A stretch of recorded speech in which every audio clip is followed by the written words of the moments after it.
Adubo orgânico pura vida, plantando verde para comer maduro, senão você não planta.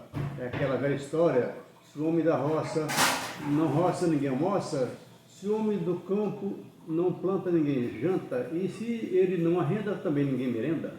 Então vamos lá, gente. Eu continuo de maneira permanente falando sobre a nossa querida Orapanópolis. No vídeo anterior, eu mostrei pelo menos 3 espécies falando, né, da Orapanópolis. 2 espécies são sexuadas, ou seja, produz flores, frutos, e a reprodução dela pode ser através de galho, né, e também da semente, né. E a outra, que é a que eu vou falar agora, né, que nós temos aqui na nossa plantação, que é a Orapanópolis assexuada. Ela só produz folhas e flores, né?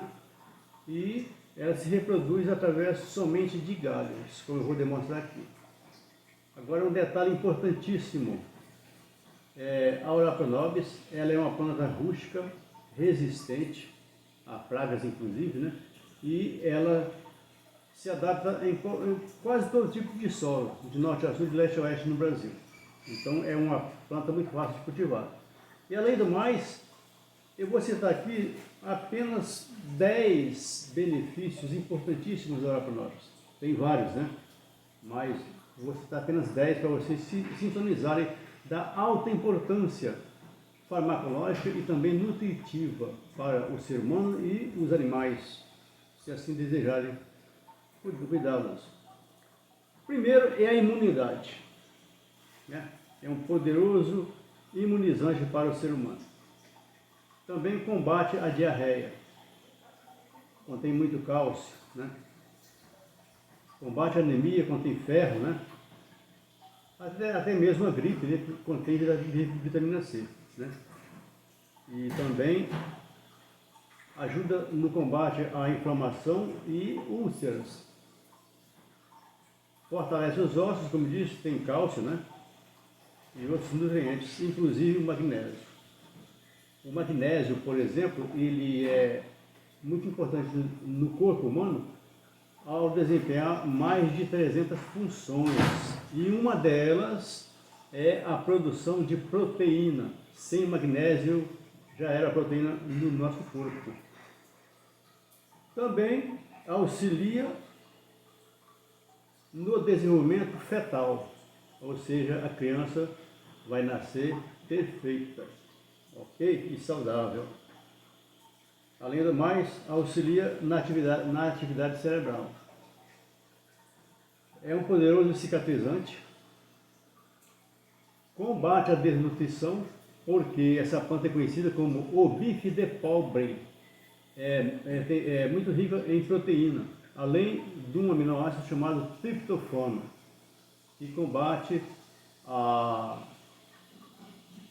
depressão, porque esse triptofano entra na formação da serotonina. E com o tempo, você usando a Orapanópolis, você vai ficar menos dependente da estatina que o médico passou para você, né? Então, olha aí a importância, tudo de forma natural. E também, como eu estava falando, né, a Orapanópolis, ela ajuda muito a erradicar, né, a deficiência econômica das famílias. Por quê?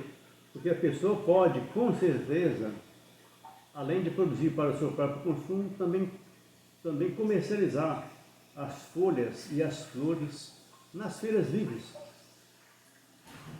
Além do mais, dá um certo toque gourmet na alimentação das pessoas. Ok, gente?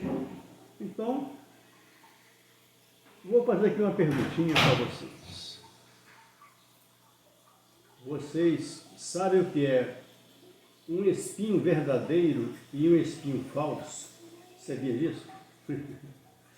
Até no meio das plantas existe fake news. Então existe o espinho verdadeiro e o espinho falso. O espinho falso é chamado de acúleo.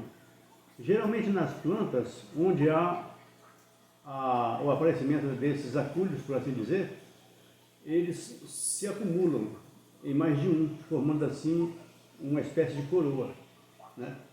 E o local onde esses acúlios se formam se chama auréola. E é exatamente nessa auréola que aparecem os brotos da nossa querida Ora Nobis.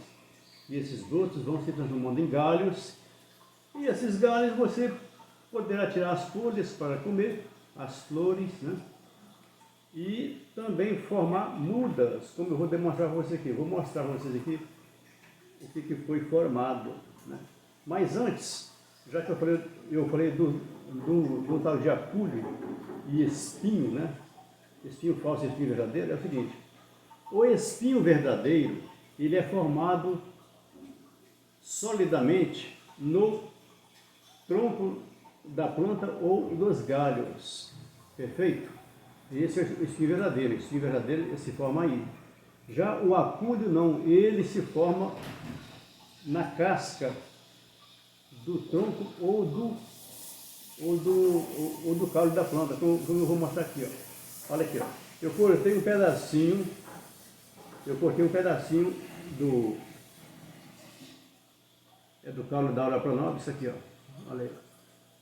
Aqui está, tá vendo? Olha a casca aqui, ó.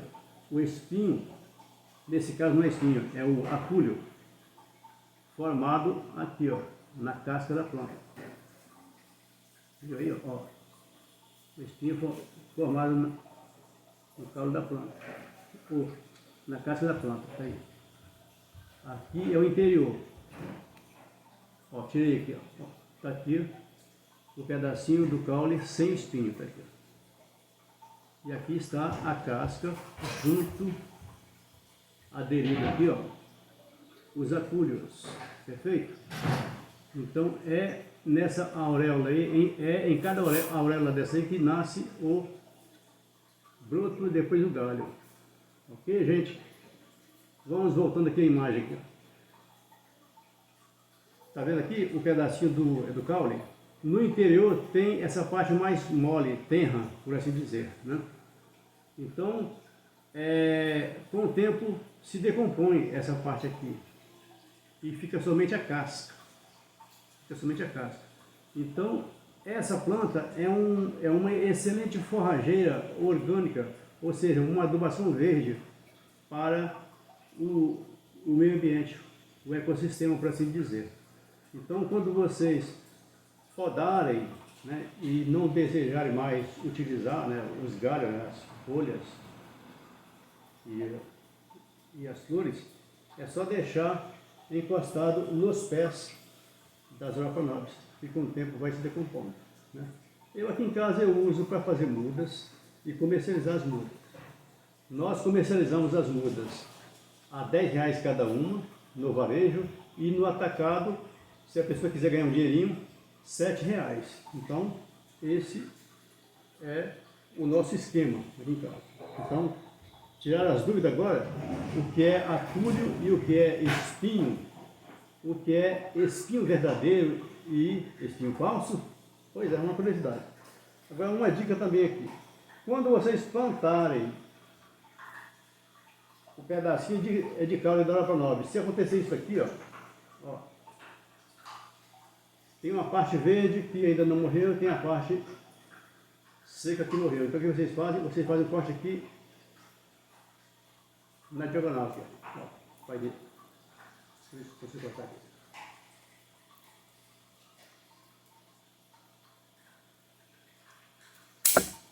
Cortei. Aí vocês plantam isso aqui, na tentativa de reaproveitar esse pedaço e formar uma nova muda. Como é que vocês fazem? É muito simples. Vou pegar aqui uma muda bonita, aqui, um pedacinho bonito.